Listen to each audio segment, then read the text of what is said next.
하나님께서 벌을 내리실 때에 돌이키지 않게 하시는 벌과 돌이키게 하시려고 하시는 의도성을 갖고 하시는 징계 두 가지가 있음을 우리는 알 수 있습니다. 우리는 지난주 호세아서 1장을 통해서 음녀 고멜의 모습을 통해 그리고 그의 자식들을 통해 언약의 이스라엘 백성들의 불순종을 경고하시고 하나님에 대한 그들을 바라보는 고통을 나누었습니다.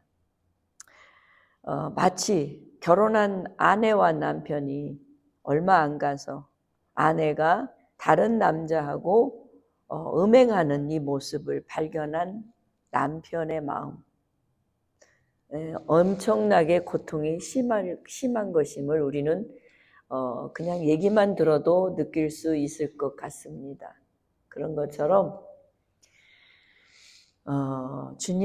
하나님의 고통, 우리가 배반하고 떠나면 하나님의 고통, 그 하나님의 고통보다도 함께한 공동체 속에서의 또 떠남도 역시 여러분과 내가 느낄 수 있는 고통, 하나님의 고통은 거기에 비교하겠습니까? 나만 그래도 그 고통이라는 거예요. 그래서 오늘 본문 그 1장을 그렇게 하시고도 불구하고 하나님께서는 회복시켜 주겠다 약속하세요. 그러니까 버리려고 한 게 아니라 돌이켜서 돌아오게 만들려고 하는 징계라는 사실이에요. 그래서 지난주에 보면은 우리가 11절, 12절에 보면은 오늘 1절과 맞물려 가요. 자, 그러기 전에 제가 2장은 생존의 근원을 하나님 대신 우상으로 바꾸어서 우상으로 채워감으로 인하여 주님께서 그들의 죄악에 대한 징계를 어쩔 수 없이 징계해야 된다고 하는 메시지가 오늘 본문이에요. 여러분, 이스라엘의 생존 근원이 무엇일까요? 오늘 나와 여러분의 신앙생활의 생존의 근원이 무엇일까요? 그 근원은 성경은 이렇게 말하고 있습니다. 출애굽기 19장 5절 6절에 하나님께서 생존 법칙을 이스라엘 백성뿐만 아니라 여러분과 나의 생존 법칙을 이렇게 설명했어요. 세계가 다 내게 속하였나니 하나님의 손에 속하였대요. 너희가 하나님의 말씀을 잘 듣고 하나님께서 내리신 언약을 지키면 너희 모든 민족 중에 하나님의 소유가 되겠다. 여러분과 내가 하나님의 백성이 되기 위해서는 하나님의 말씀을 잘 들어야 해요. 하나님의 언약을 지켜야 되는 거예요. 이게 생존 법칙이에요. 그래서 너희가 내게 대하여 그렇게 되면 하나님께서 하나님에 대하여서는 그게 하나님의 나라의 제사장의 나라가 되고 거룩한 백성이 된대. 그리고 그 거룩한 백성이 되고 제사장 나라가 된 이 사람들은 이스라엘 자손에게 전해야 되는 놀라운 선포가 담겨져 있는 게 생존의 법칙. 그러니까 이 본문에 보면요, 생존 법칙은요 간단한 거예요. 우리는 오늘 여러분과 나의 삶의 생존 법칙은, 하나님 안에서 사는 법칙은 바로 바울 사도는 고린도전서 3장 17, 18절에 이렇게 말했어요. 누구든지 하나님의 성전을 더럽히면 하나님이 그 사람을 멸하시리라. 하나님의 성전은 거룩하니 너희도 거룩하니라. 아무도 자신을 속이지 말고 너희 중에 누구든지 이 세상에서 지혜 있는 줄로 생각하거든 어리석은 자가 되라. 그리하여야 지혜로운 자가 되리라. 여러분과 내가 하나님 안에서 살아가는 방법, 살 수 있는 길은 구약에서나 신약에서 별 차이 없어요. 단지 구약에서는 하나님의 말을 잘 듣고 언약을 지키는 것이에요. 그래서 민족의 하나님의 나라의 소유된 백성이 되고 그 소유된 백성으로 제사장 나라, 거룩한 나라의 백성이 되는데, 우리들은 우리의 몸이 예수 그리스도께서 우리의 몸이 성전이라고 바꿔놓으셔서 내 몸이 내 안에, 나의 몸이 깨끗하는 게 아니라 내 안에 있는 영이 깨끗한 것은 바로 성전이 그곳에 거하셔서 그분이 거룩하신 분이기 때문에 우리의 몸이 거룩한 성전이 되어서 나를 속이지 않고 누구든지 지혜 있다는 자는 스스로 낮춰서 겸손함을 잊지 않는 그게 생존의 법칙이에요. 할렐루야. 하나님 말씀 잘 듣는 거, 언약 지키는 거 간단한 것 같아요. 근데 간단하지 않으니까 우리가 늘 고민하고 기도하는 줄 믿습니다. 그래서 사랑하는 우리 성도 여러분, 우리는요 하나님께서 주신 이 생존의 근원 방식을 절대 우상하고 바꾸면 안 돼요. 오늘 이스라엘 백성은 이 하나님의 생존 법칙을 우상으로 바꾸어서 마치 그것이 자기들의 삶의 어떤 방식인 것으로 바꿔버렸어요. 그래서 오늘 호세아를 통해서 하나님은 오늘 말씀하시는 거예요. 생존의 근원을 지혜롭게 똑똑하게도 우상으로 바꿔놨어요. 이 당시의 우상은 뭘까요? 예, 여러분 하나님께서 징계하시고 심판할 때의 그 기점은 어떤 것이 기점이냐? 여러분 창세기의 6장에 보면 누구를 선택하죠? 노아를 선택해요. 왜 노아를 선택하죠? 그 시대에 죄가 관영해서 더 이상 하나님이 간과하고 볼 수가 없어 심판에 이르게 돼요. 그래서 죄가 아주 강성해. 근데 그 당시에 보면은 너무나도 먹고 즐기고 행복하고 이게 시집가고 장가가고 이게 노아 때거든요. 겉으로 보기에는 손색이 없어요. 부유하고 풍성해서 너무나도 이게 영원히 가기를 원하는 나라와 같은 그런 시대예요. 그런데 하나님은 조용히 노아를 불러서 방주를 지게 하세요. 그것도 산 위에다. 그것도 1년, 2년이 아니고 3년, 10년이 아니라 100년 동안을 지게 하세요. 그리고 하나님은 100년 동안의 기회를 여전히 주셨어요. 그리고 그가 다 지었을 때 그들을 들어가게 하시고 문을 닫으시고 쓸어버리시고. 그게 첫 번째 이 세상에 하나님께서 쓸어버리시는 장면이에요. 후회하시죠? 징계하고 싶지 않으셔요. 하나님도 우리를 용서하고 싶으죠.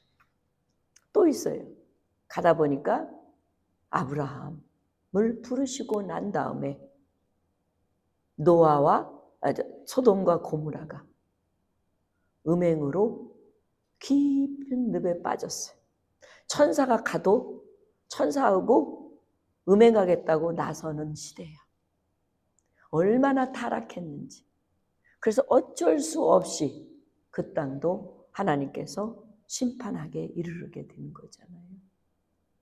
그래서 하나님은 생명의 근원이신 하나님의 말씀과 하나님의 언약을 지키지 못하는 이들 때문에 이들이 하나님의 말씀과 언약을 근원 삼아야 되는 하나님의 자녀들이 하나님의 말씀과 언약이 아닌 세상의 흐름에 따라서 그리고 쾌락과 그리고 풍요로움과 그리고 거침없이 즐거움에 빠져있는 그때의 하나님은 언제나 우상으로 바꾼 그것 때문에 징계가 불가피하다는 사실을 오늘 본문은 가르쳐주고 있습니다. 오늘 시대도 거의 같은 시대가 아닌가. 음행이 동성연애부터 시작해서 수 없는 하나님의 생존의 근원을 파괴하는 일들이 어마어마하게 지금처럼 많이 일어난 때가 없을 것입니다. 그래서 우리는 이구동성 하나님께서 심판하실 주님이 오실 날이 가까웠구나 라는 것을 생각하게 되고 성경의 말씀을 들여다보며 가까이 왔다라고 하는 시그널을 받고 있습니다. 그래서 오늘 하나님은 우리에게 징계의 목적이 아니라 돌아오게 하려고 하는 목적, 버림의 목적이 아니라 징계라도 내리셔서 돌아오게끔 하시려고 하는 아버지의 깊은 사랑이 담겨져 있는 호세아 2장의 메시지입니다. 그래서 크게 보면 호세아 2장 2절에서부터 5절까지는 우상 숭배의 현실에 대한 모습을 보여줘요. 얼마나 현실적으로 이들이 그렇게 우상의 생명의 근원을 삼고 살아가는지. 그리고 7절서부터 13절까지는 6절서부터 13절까지는 이스라엘의 우상 숭배에 대한 하나님의 반응, 하나님이 어떻게 하시겠다고 하는 반응에 대한 이야기로 두 부분으로 나눌 수 있어요. 자, 본문 이렇게 1절이 시작합니다. 너의 형제에게는 암미라 하고 너희 자매에게는 루하마라 하라 라고 시작해요. 이 1절은요, 지난 1장의 11절, 12절 이 1절까지 같이 포함되어서 다루었어야 되는데 잊어버렸어요, 제가. 여기 1절은요, 바로 10절, 11절에 이렇게 돼 있어요. 그러나 이스라엘 자손의 수가 바다의 모래같이 되어서 헤아릴 수도 없고 셀 수도 없을 것이며 전에 그들에게 이르기를 너희는 백성이 아니라 한 그곳에서 그들에게 이르기를 너희는 살아계신 하나님의 아들들이라 할 것이요 이에 유다 자손과 이스라엘 자손이 함께 모여 한 우두머리를 세우고 그 땅에서부터 올라오리니 이스라엘의 날이 클 것임이니라. 하나님이 어떤 날 이스라엘은 하나님의 심판, 하나님의 흩어짐, 그 흩어진 가운데 속에서 이 일이 이루어질 거라는 거예요. 그러니까 흩어진 백성을 모두 모아 회복하는 날이 있을 거라는 거예요. 언제겠어요? 주님이 오신 날이겠죠. 왜냐하면 유다 자손과 이스라엘 자손 한 곳에 모여. 그래서 2000년 전에 예수님이 오셨을 때 지금은 이스라엘과 유다가 한 곳에 모였잖아요. 12지파가. 하나님은 회복을 위한 언제나 길을 터놓고 계신다는 거 꼭 기억하세요. 그래서 죄를 지었다 할지라도 우리가 무너졌다 할지라도 하나님은 반드시 여러분을 버리지 않는다는 이 믿음 하나를 절대 잊어버리시면 안 됩니다. 오늘 2절에서 우리 여기에 보면 얼마나 여기 셀 수 없는, 헤아릴 수 없고 셀 수 없는 모래알 같은 이스라엘 자손의 수. 이거를 이제는 신약에 와서는 예수님이 이렇게 임재하시고 난 후에 다시 오실 주님을 기다리는 때는 이게 이방인들의 아무도 셀 수 없는 큰 무리예요. 14만 4천 명 뒤에 이 일 후에 내가 보니 사도 요한이 보니 각 나라 족속 백성 방언에서 아무도 셀 수 없는 큰 무리가 나와 흰옷을 입고 손에 종려가지를 들고 보좌 앞에 어린 양 앞에 서서 주님 오심을 기뻐하신 장면. 이건 이미 요한이 예수님이 오시고 난 후에 기록이 되었기 때문에 이방인들의 수를 얘기하는 거예요. 여러분과 나도 그 속에 들어가는 숫자. 그 사람들에게 흰옷을 입혀주고 종려가지를 들게 하셔서 주님이 오시는 그 놀라운 사실을 보게 하는 그날. 자, 그래서 오늘 이 호세아서를 통해서는 이스라엘의 북이스라엘의 가장 흥왕한 때, 가장 활발하게 정치, 경제, 물질이 풍성할 때, 그때에 일어난 일이기 때문에 하나님께서 호세아를 통해서 그때에 이렇게 말하는 거예요. 너희 어머니와 논쟁하라.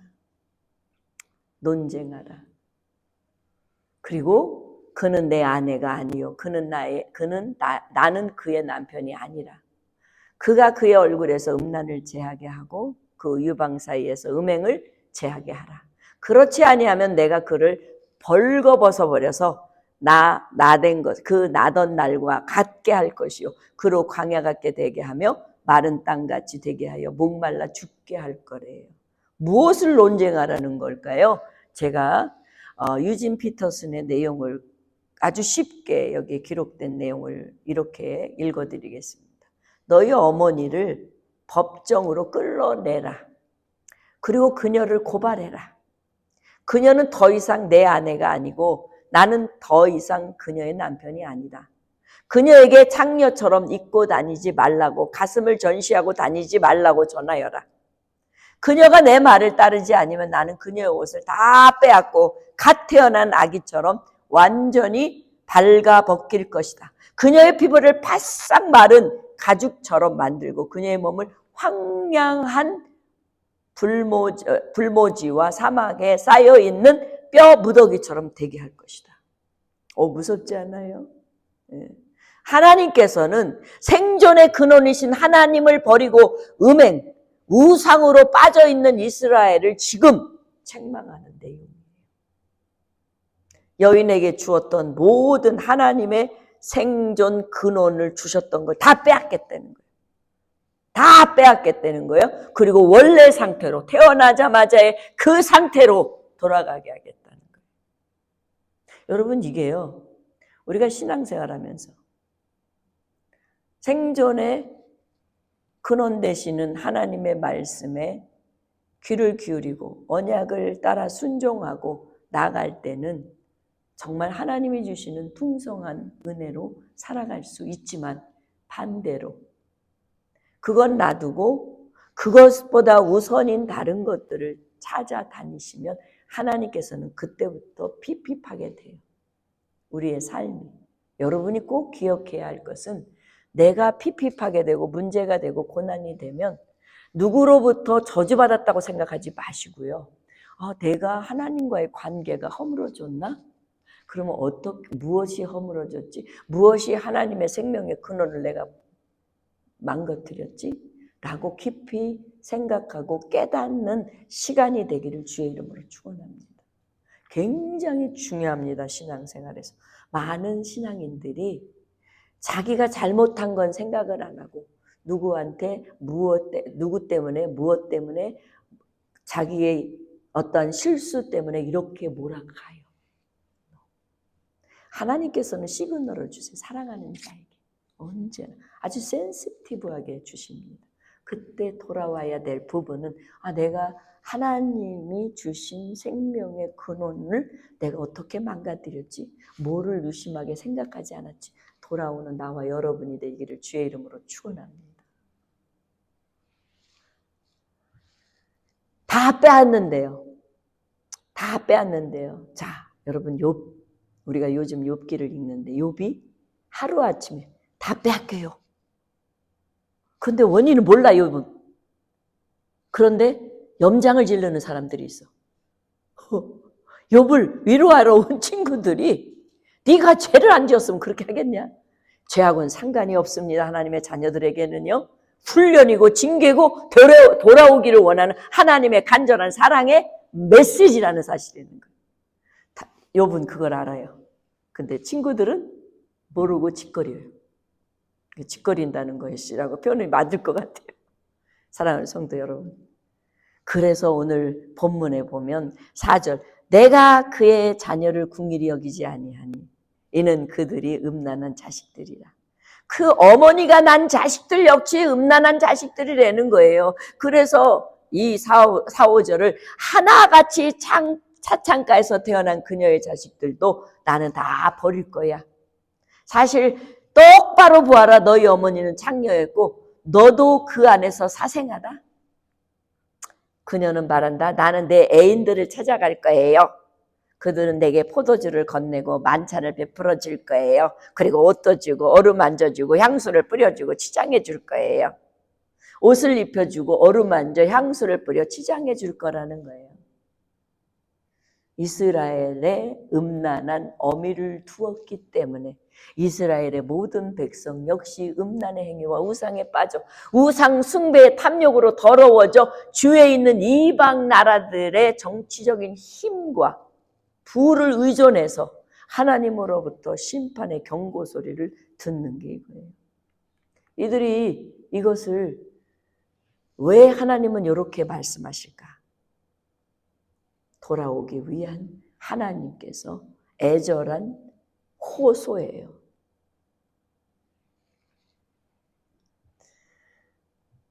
호세아의 아내인 고멜 같이 하나님의 아내가 된 이스라엘.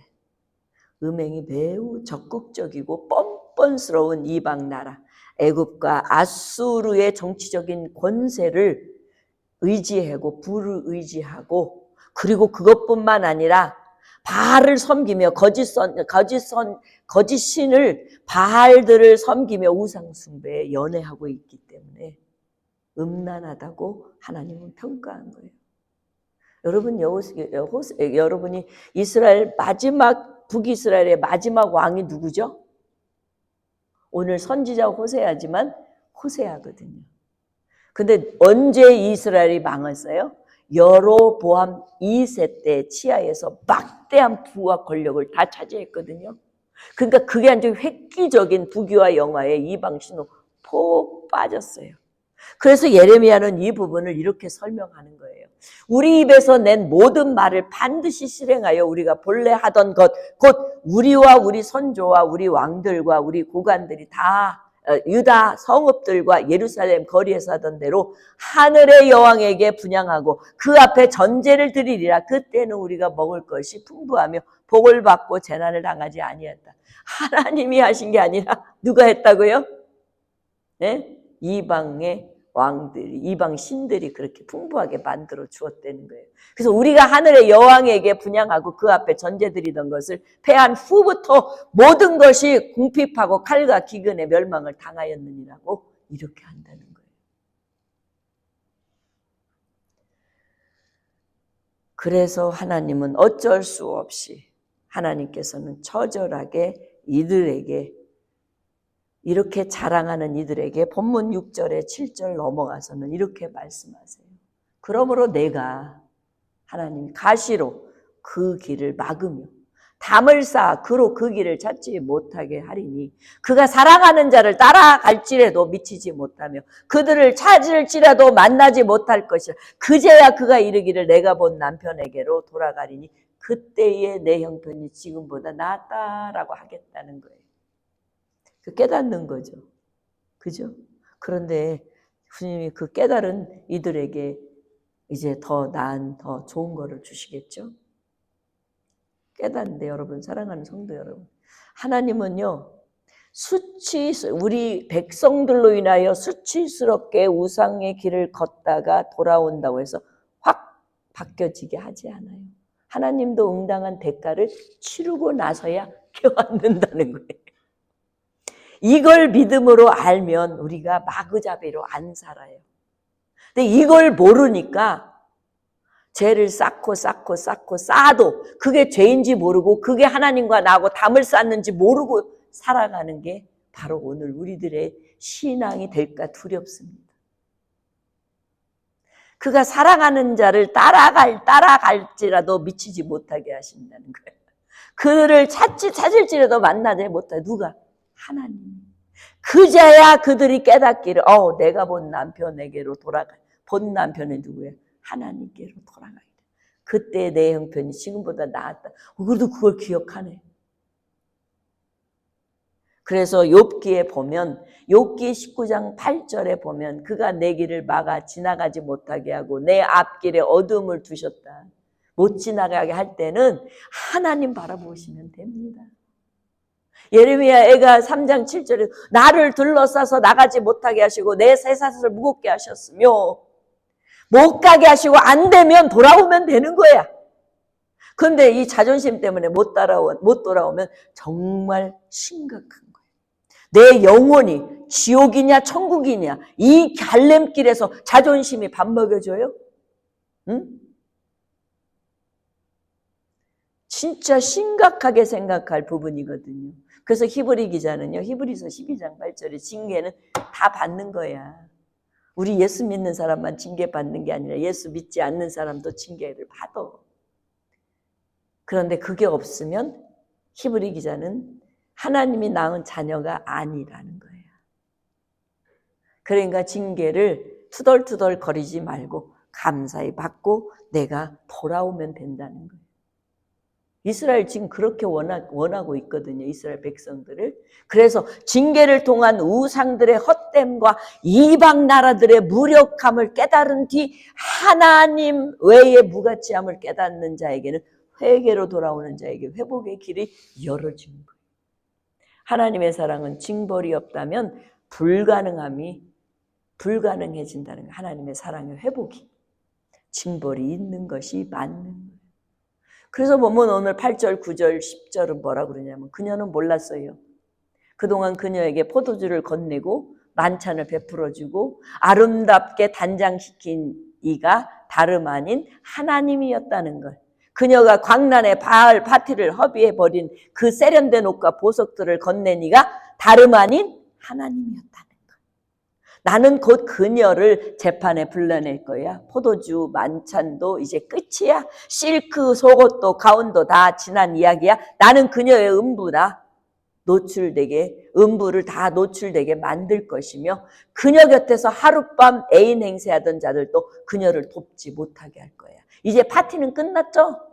내가 다 멈추게 할 거야. 광란의 주말, 성스러운 거리, 먼 축제를 모두 멈추게 할 거야. 그녀가 화대받아 산 것들이라고 자랑하던 사치스러운 정원과 화려한 분수들 다 하나님이 무너뜨릴 거라는 거예요. 그래서 그것들이 들깨나 들고양이에 와서 먹게 하고 그리고 찾아 쓰레기 더미가 되게 한다는 거예요. 하나님은 난잡한 것, 종교에 탐닉한 그녀를 대가를 치르게 할 거라는 거예요. 그래서 11절에 보면 11절 13절에 내가 그 모든 희락과 절기와 월삭과 안식일과 모든 명절을 패하겠고 그가 전에 이르기를 이것은 나를 사랑하는 자들에게 내게 준 값이라 하던 그 포도나무와 무화과 나무를 거칠게 하여 숲이 되게 하여 들짐승에게 먹게 하리라. 그가 귀고리와 폐물을 장식하고 그가 사랑하는 자를 따라가서 나를 잊어버리고 향을 잘라 바알을 섬긴 시일대로 내가 그에게 벌을 주리라. 그러니까 하나님 앞에 대적하고 하나님의 생존 법칙을 따르지 않는 그 숫자만큼 뭐 하겠다고? 벌을 주시겠다는 거예요.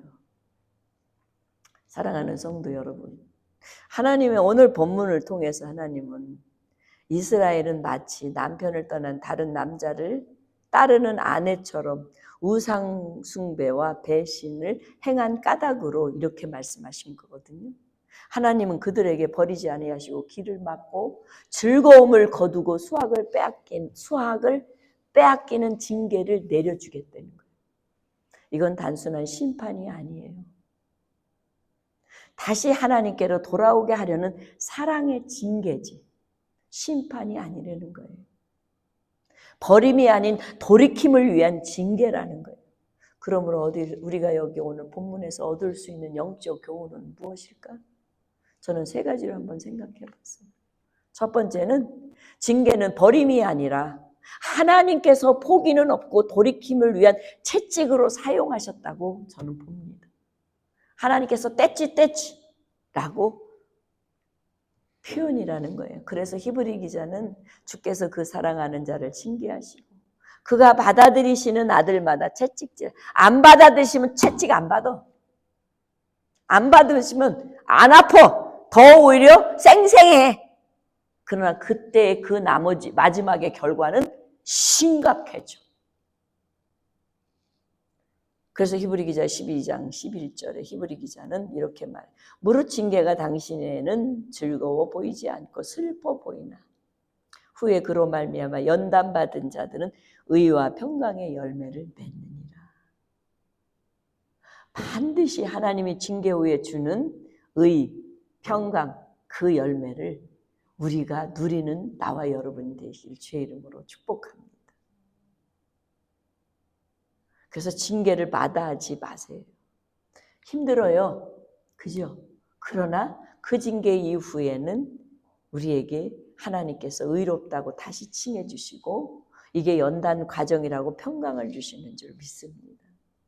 그래서 우리는 징계는 버림이 아니라 하나님은 절대 포기함이 없기 때문에 우리를 돌이키기 위한 수단으로 채찍으로 사용하고 있다는 것을 꼭 기억하라는 거예요.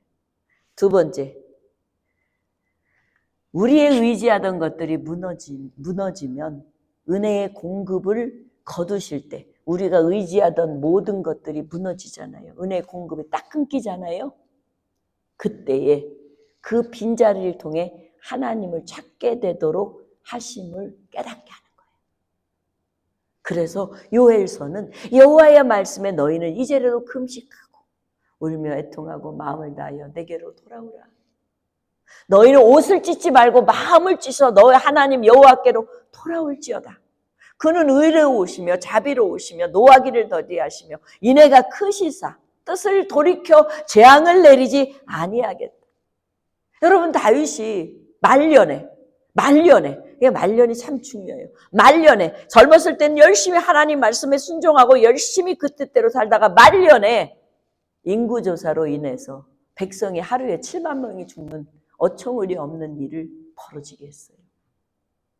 그때 다윗은 말년임에도 불구하고 그런 실수를 했음에도 불구하고 하나님께 어떻게 돌아오냐. 아버지 이제 그만해 주세요. 나와 우리 집안만 재앙받게 해주세요. 더 이상 백성을 이런 주의 종, 그걸로 인하여 하나님의 징계를 멈추게 하는. 하나님은 돌이키는 모습을 보고 딱 멈췄어요. 다윗의 돌이킴을 보고 멈추셨어요. 그래서 이사야서 55장 7절에 악인은 그 길을, 불의한 자는 그 생각을 버리고 여호와께로 돌아오라. 돌아오려면 어떻게 돌아오느냐? 악인은 그 길을 버리고 불의한 자는 생각을 버리고 돌아오라는 거예요. 그리고 그가 긍휼히 그러면 여기실 거야. 우리 하나님께로 돌아오라. 그가 너그럽게 너를 용서하실 거야. 하나님께로 돌아와. 목사 창피해서, 성도들 창피해서, 이게 아니라는 거예요. 하나님 앞에, 정말 하나님 앞에 내가 얼마나 부끄러운 존재인지 돌아오는 이 용기는 대단한 믿음이라는 사실이에요. 할렐루야. 그래서 그러라는 거예요. 그래서 우리는 의지하던 것들이 다 무너져서 하나님으로부터 공급이 끊겼다고 생각할 그때에 그 빈자리를 통해 하나님을 찾는 여러분과 나와 되기를 주의 이름으로 축원합니다. 그 빈자리를 그대로 남겨주면 사단이 역시 그 자리를 찾아오게 돼 있어요. 그 빈자리 하나님께 얼른 내어드리는 나와 여러분이 되기를 주의 이름으로 축원합니다. 마음을 찢고 생각을 버리고, 마지막으로 세 번째는 놀랍게도 하나님은 방황하는 백성을 끝내 자신들에게 돌리려는 끊을 수 없는 사랑의 하나님이심을 오늘 본문은 가르쳐주고 있어요. 하나님 우리를 잘라내려고 징계하시는 게 아니라 심판하려고 이렇게 처절하게 음행이라고 막 단어를 쓰면서 네 엄마, 너희를 끌어서 재판장에 세우라고 왜 그러셨을까? 그 이유는 하나님은 생존의 법칙 속에 벗어나 방황하는 백성들을 끝내 버리고 끊어버리려고 하는 게 아니라 사랑의 하나님이 껴안으려고 징계라는 그 뜻을 보여주며 가르치고 있다는 거예요. 그래서 예레미야서 29장 11절에는 여호와의 말씀이니라 너희를 향한 나의 생각을 내가 안 하니 평안이요 재앙이 아니라 너희에게 미래와 희망을 주는 것이니라. 우리 기독교인들은 미래와 희망을 향하여서 달려가는 거지 과거에 향하여서 머무는 것이 아니라는 사실입니다. 항상 주님은 과거는 지나간 걸로 하나님이 여기기 때문에 보라 새 것이 되었도다라고 우리한테 요청합니다. 그래서 미래의 희망을 향하여 가는 나와 여러분이 되셔야 됩니다. 시편 기자는 고난당하기 전에는 내가 그릇 행하였는데, 아주 중요한 말이더라고요. 고난당하기 전에는 내가 그릇 행하였어. 징계가 없을 땐 내 마음대로 내 생각대로 내 뜻대로 막 아주 좌지우지하고 막 그랬는데 주의 말씀을 그러고 징계를 통하여서 지나고 나니까 주의 말씀밖에 없구나. 주님 말씀을 지키게 되더라 라는 고백이에요. 사랑하는 성도 여러분, 그래서 징계는 버림이 아니라 돌이키려는 하나님의 사랑의 손길입니다. 호세아를 통해서 이스라엘 백성들이 점점 하나님의 생존 법칙을 벗어나서 우상 속에 빠져들어가고 음행하고 철저하게 자신의 안락과 부유와 주변이 주는 그 평안함 때문에 그들이 하나님의 생존 법칙을 범하여 우상 숭배에 빠지는 이들에게 하나님은 사랑의 손길을 내미는 것이 오늘 본문입니다. 사랑하는 성도 여러분, 하나님께서는 꼭 우리에게 기억할 것은 우리가 고난과 징계를 만날 때 그것은 절망의 끝이 아니라 하나님께 돌아오라는 은혜의 초청이라는 사실을 여러분 믿으시기를 바랍니다. 은혜의 초청이라는 사실을 여러분 꼭 기억하시길 바랍니다. 그리고 낙심하지 마시고 버림받았다고 생각하지도 마십시오. 이 생각은 사단이 홀딱홀딱 집어넣어주기 때문에 내가 한순간에도 내가 얘기 안 했는데 저 사람 어떻게 알지? 한순간에도 누군가가 얘기해줘서 저 사람이 아는 게 아니라 사단이 그렇게 방향을 바꿔놓을 수도 있는 충분한 여지가 많다는 생각을 하시고 절대 낙심하지 말고 버림받았다고 생각하지 말고 더 깊은 회복의 자리로 성령에 이끌리는 사랑의 주님 앞에 나와 사랑의 주님 앞에 주님을 신뢰하며 나가는 축복된 여러분의 삶이 되기를 주의 이름으로 축원합니다. 그 길만이 나도 살고 이스라엘 백성들도 살 수 있는 길이었다는 사실. 오늘 본문은 놀랍게도 1절에서 13절 말씀 속에 놀랍게도 이 징계를 통하여서 하나님의 마음이 전달되게 하신 겁니다. 다음 절에 14절부터 남은 절기는 하나님께서 백성들을 여전히 향한 사랑에 대한 깊이를 나눠보려고 합니다.